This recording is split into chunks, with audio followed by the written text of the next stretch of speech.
Salam sejahtera bagi kita semua. Bertemu kembali bersama saya, Pastor Charles Sebastian, dalam channel YouTube kita Bro Semesta. Semoga saudara-saudara sekalian tetap berada dalam sukacita, dalam damai dan kasih Tuhan. Saudara-saudari terkasih, saat ini kita sudah tiba pada hari Minggu Prapaskah yang ketiga. Dan pada hari Minggu ini kita akan merenungkan dari bacaan-bacaan suci tentang air hidup. Sangat jelas bagi kita bahwa air merupakan kebutuhan pokok kita. Selain makanan, kita juga butuh minuman supaya kita dapat hidup. Di samping itu, air juga kita pergunakan untuk membersihkan, untuk menyejukkan, dan untuk menjadi sumber kehidupan. Namun, pengalaman juga menunjukkan pada saat-saat tertentu, air juga menjadi bencana bagi kita. Pada saat terjadi banjir atau air bah, air bisa menenggelamkan serta melenyapkan kehidupan pada tempat-tempat yang dia lalui.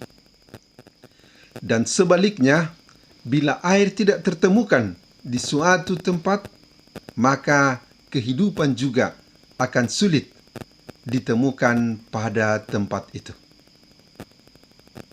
Begitulah orang Israel yang berjalan di padang gurun. Mereka mengalami pada suatu ketika kehabisan air. Dan untuk memperoleh air ini, mereka akan mencari bagaimana caranya, serta berusaha supaya mereka dapat memperolehnya. Mereka pergi dan bersungut-sungut demonstrasi ke hadapan Musa. Dan Musa pun mengadu kepada Allah. Namun Allah berbelas kasih, mengajak Musa membawa tongkatnya, hingga pada akhirnya Musa memukulkan tongkatnya pada gunung batu, dan dari sana mengalirlah air, sehingga orang Israel serta ternak-ternak mereka dapat minum serta melegakan dahaga mereka. Dan tempat di mana peristiwa itu terjadi disebut Masa dan Meriba, sebagai kenangan pada saat itu orang Israel bertengkar, orang Israel mencobai Allah.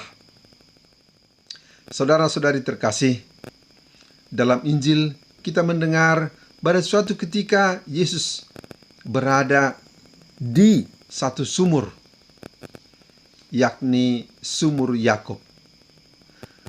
Pada saat Yesus berada di sumur itu, dan murid-muridnya sedang pergi ke kota untuk mencari makanan, datanglah seorang perempuan Samaria hendak menimba air di situ. Dan Yesus meminta kepadanya, "Berilah aku minum." Wanita Samaria itu melihat Yesus mengenalnya sebagai orang Yahudi, dan dia berkata, "Masakan engkau seorang Yahudi meminta air minum kepada saya, seorang Samaria?" Memang orang Samaria dan orang Yahudi pada saat itu tidak akur. Orang Yahudi memandang hina rendah orang-orang Samaria yang sudah bergaul, yang sudah bercampur dengan orang-orang bukan Yahudi, baik itu dalam budaya dan agama mereka. Lalu Yesus memulai pembicaraan dengan wanita Samaria itu. Pembicaraan Yesus dengan wanita Samaria ini menjadi semakin menarik karena Yesus pelan-pelan, tahap demi tahap ingin memperkenalkan dirinya kepada wanita Samaria ini. Dan dia berkata, "Seandainya engkau mengetahui siapa yang meminta air kepadamu, niscaya engkau akan meminta air hidup kepada dia. Wanita Samaria itu belum mengerti. Dia berkata, "Kau tidak mempunyai timba. Bagaimana engkau dapat mengambil air yang begitu dalam?" Kemudian Yesus tahap demi tahap menjelaskan kembali bahwa orang yang minum dari air dari sumur ini pasti akan merasa haus kembali.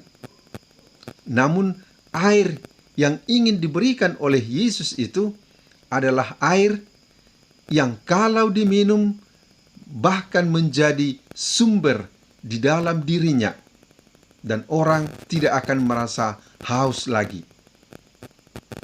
Wanita itu mulai tertarik. "Berilah aku air itu." Namun sayang, dia hanya masih tetap pada level jasmani saja, dengan berkata, "Supaya aku tidak perlu lagi datang ke sumur ini untuk menimba air."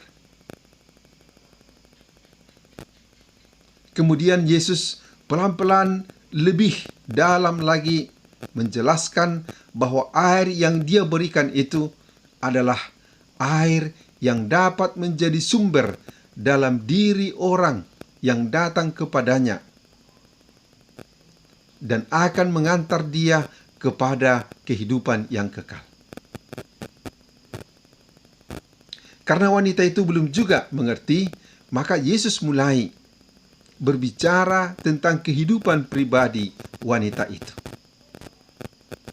Dan Yesus menjelaskan bahwa dia mengenal wanita itu dengan suami-suaminya serta latar belakang kehidupannya. Mengetahui hal ini, wanita itu mulai tersadar.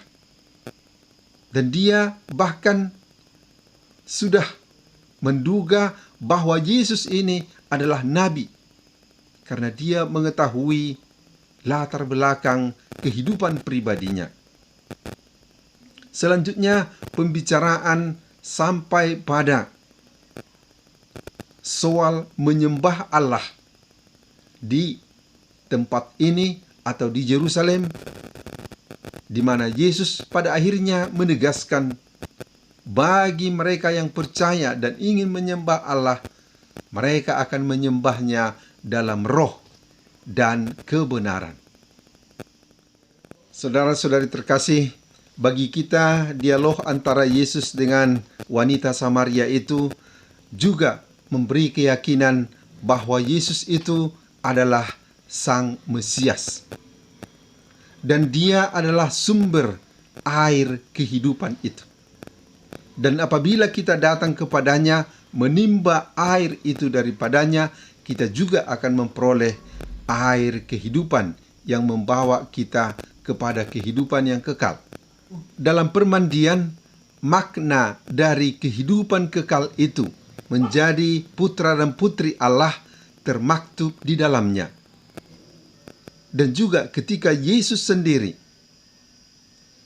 wafat di kayu salib, dan dari lambungnya mengalirlah air dan darah, merupakan bukti penebusan, memberikan kehidupan, keselamatan bagi umat manusia. Maka marilah kita datang kepada air sumber kehidupan itu.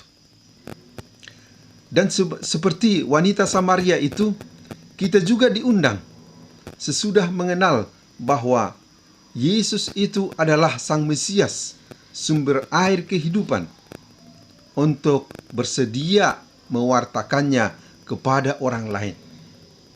Kita perlu bersaksi bahwa kita datang kepada Yesus, mendengarkan sabdanya, menjalin hubungan erat dalam doa, ibadat, dan dalam devosi-devosi.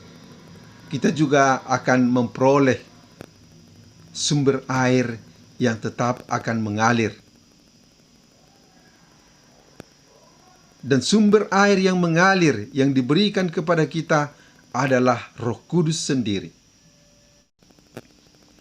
Dan tanda cinta kasih Allah dicurahkan ke dalam hati kita dalam Roh Kudus yang diberikan menjadi sumber kehidupan bagi kita. Saudara-saudari terkasih, hingga di sini dulu permenungan kita kali ini. Terima kasih atas perhatian saudara-saudari. Tuhan melengkapi apa yang kurang dalam permenungan kita di dalam hati saudara-saudari. Salam sejahtera bagi kita semua.